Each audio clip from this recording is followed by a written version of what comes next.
Hi everyone, welcome back. Now after several attempts of trying to clean the rest of this ivy off and start pointing this back wall again of the cottage, yep, rain has stopped play. I've packed away, put my stuff out, done that several times, so it's time to go back into the cottage and get started in there. Well, at least it's drying here. Okay, I'm going to start again on the stud-work wall. Got myself some timbers the other day, so we can crack on with that. Keen to get a support underneath that beam there. And yeah, progress in the kitchen area. Got a few more ideas that I've been kind of mulling over with this wall here. We'll go into that a little bit later. Okay, I'll get my timbers out the car, get set up.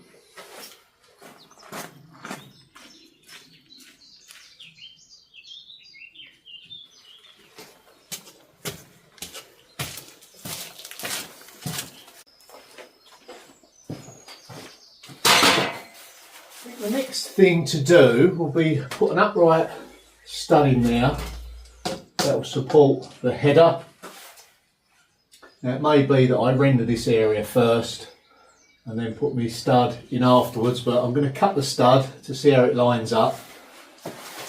Make sure I can get it where I need it to go really, because there's lots of different levels. Yeah, and it'd be nice to see whether that does line up. Let's get it cut and have a look.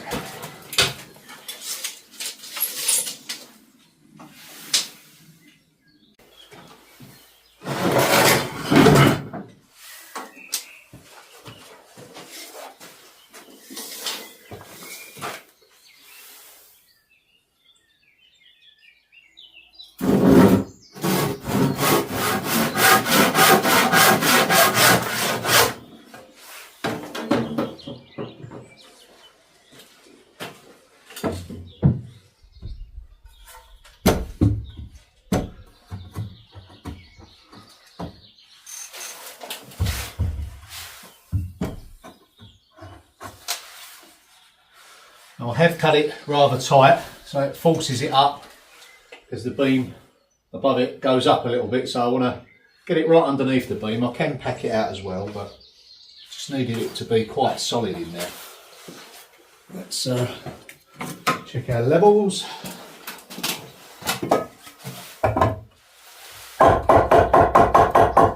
I can still get behind there, so if I decide I want to render it, I can. I think you get some rendering there for sure, some packers in there, and this big wide piece propped up from underneath. Even though it's sitting on that ledge, I'd like to pick it up on the underside as well. Oh, that's pouring down.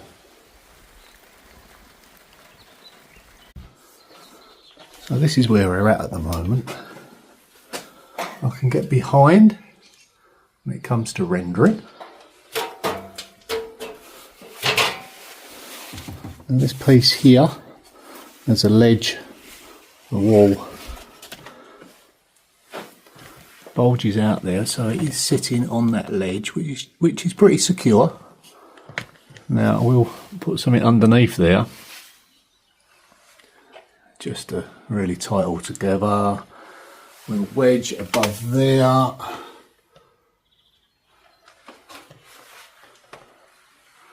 And I'll work my way along down to that side. And once I've rendered this side, that'll go there, be fixed against the wall. Then I can start tying all the structure together. Now you have to stop and think about what you're doing when you've got lots of different levels and angles and, you know, different surfaces to fix to. When they built these, they wasn't too bothered about it. I mean, they've stood up for quite a few years and they must have done something right. But it's when we kind of impose our modern living rules and standards You do sometimes have to just stop and work things out. You know, there are issues with the wall. It's half underground outside, but there is a membrane on the outer wall to stop the ingress of moisture. But inevitably there will be moisture in here, so I'm trying to work with the building, let it breathe so there's no build up, because sometimes if you block something off, moisture doesn't evaporate out and it can transfer to other areas. It's hard to tell as well which way it's going to go. So a lot of this is tried and tested over the years. It's still a little bit experimental. I'm sure it'll be alright. Worst way is, if it isn't alright, then I'll just apply modern day techniques over what I've done. You know? So yeah, there's quite a few solutions to the same problem. Okay.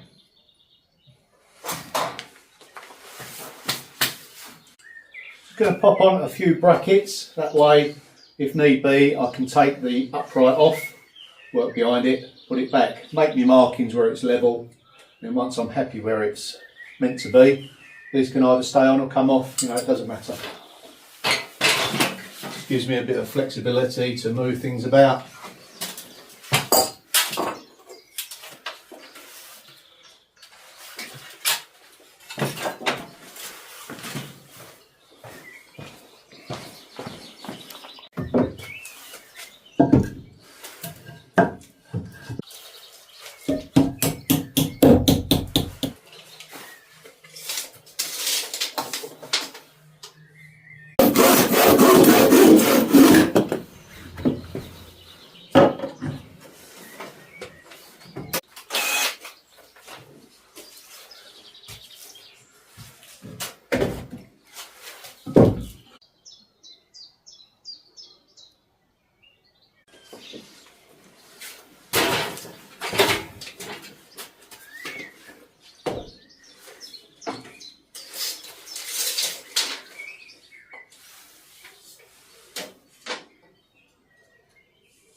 Just tap that into place.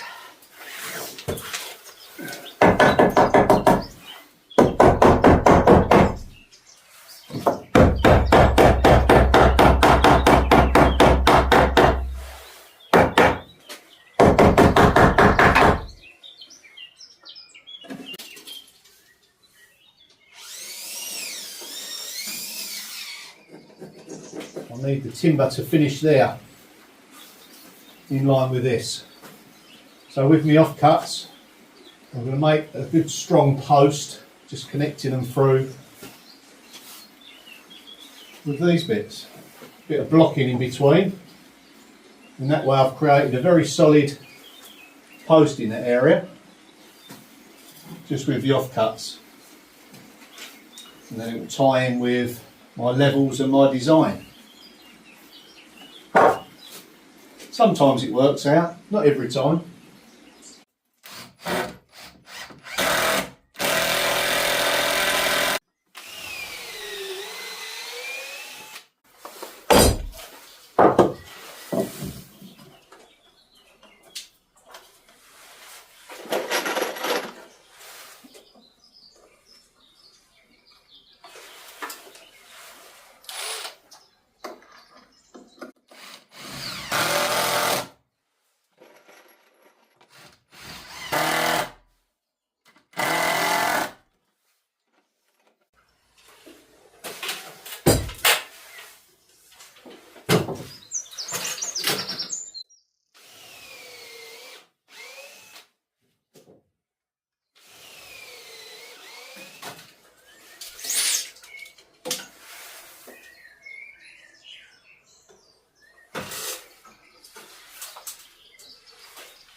do the same underneath with all the offcuts at the end.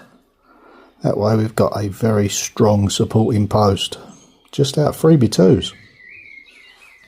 Now, I've been doing something very dangerous. Yes, I've been thinking. Now, as we know, this wall here is possibly going to be like the splashback from the return of either a bit of furniture or a worktop across here.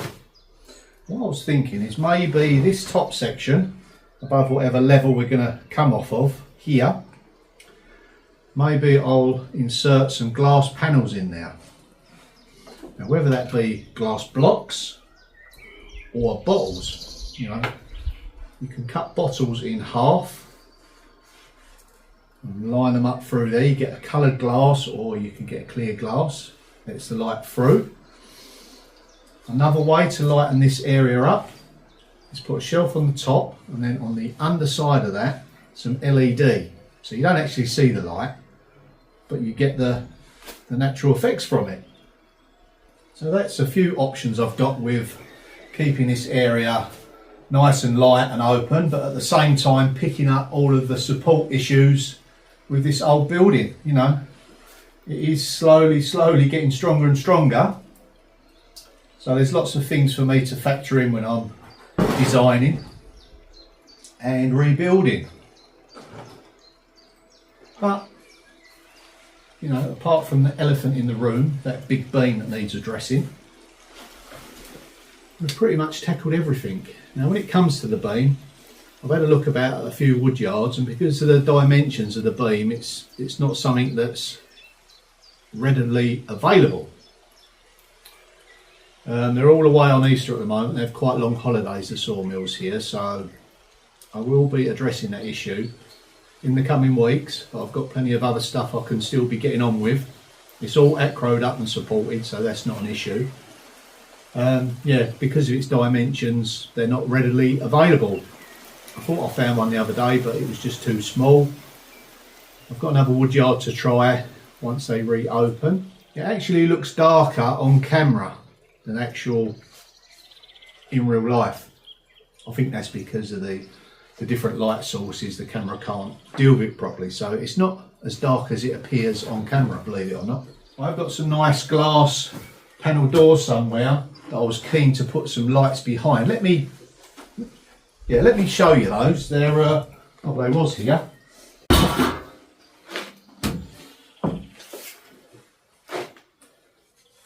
And these are lovely. Now, if I put them up somewhere and put a light behind it, you'll see exactly what I mean. It just gives you some idea what they could look like in the right position.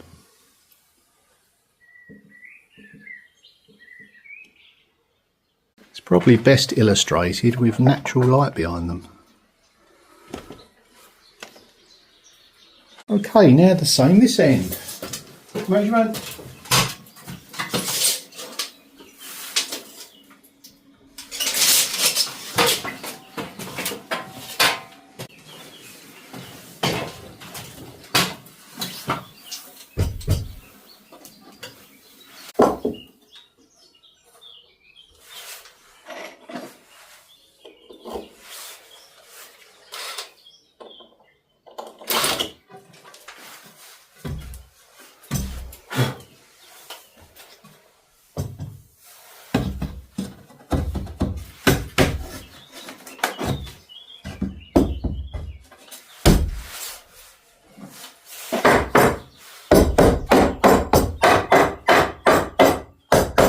And the same goes with this end.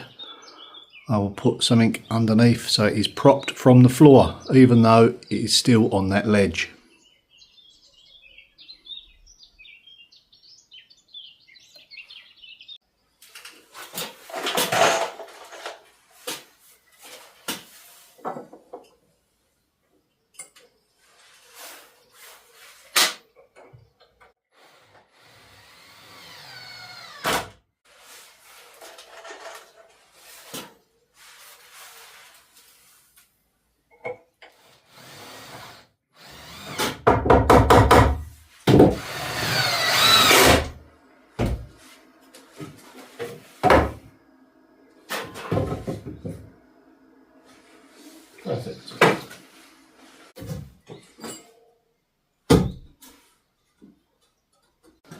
Well, it's not the quickest of jobs, but it is progress nonetheless, which is the main thing.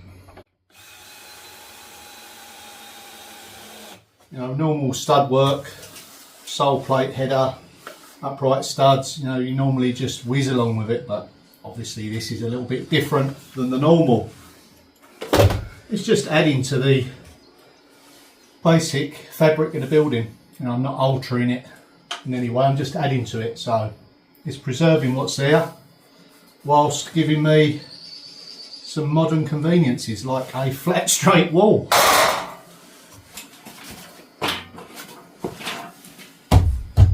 Yeah, that's nice and solid now. Now what I can do to pick up the underside through there is maybe come off at an angle and come down to here like so. And there's lots of various ways that I can strengthen this bit of timber up with. But once I've framed it out, I can look at the best solution for that.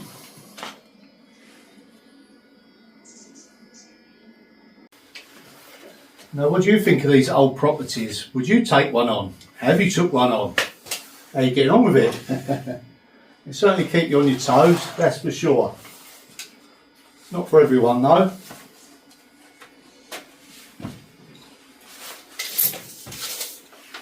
You know, there's plenty of great videos out there to do your research and homework, you know.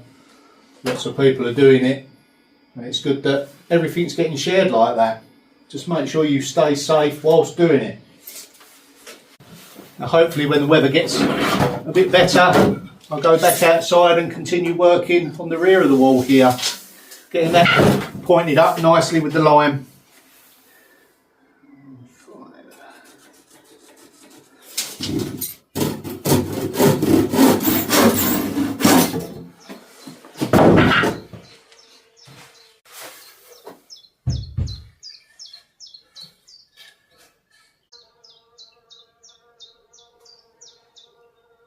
So when it comes to levelling off the bottoms of the studs, quite simple, just grab yourself a straight edge and just pull it into place.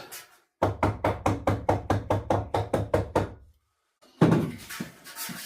long as it spans free, yeah, that's fine.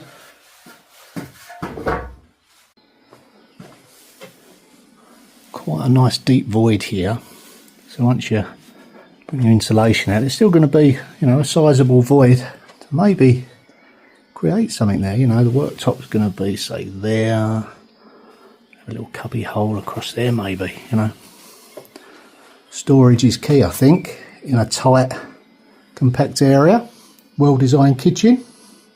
Yep, this could work. Coming together rather nice, I think. Okay, that is it for this video. I've got some stuff to do indoors. I've got a chimney sweep coming. Got to clear out the room. Yeah, it's important to have your chimney swept. And I'll see you in the next one. Bye for now.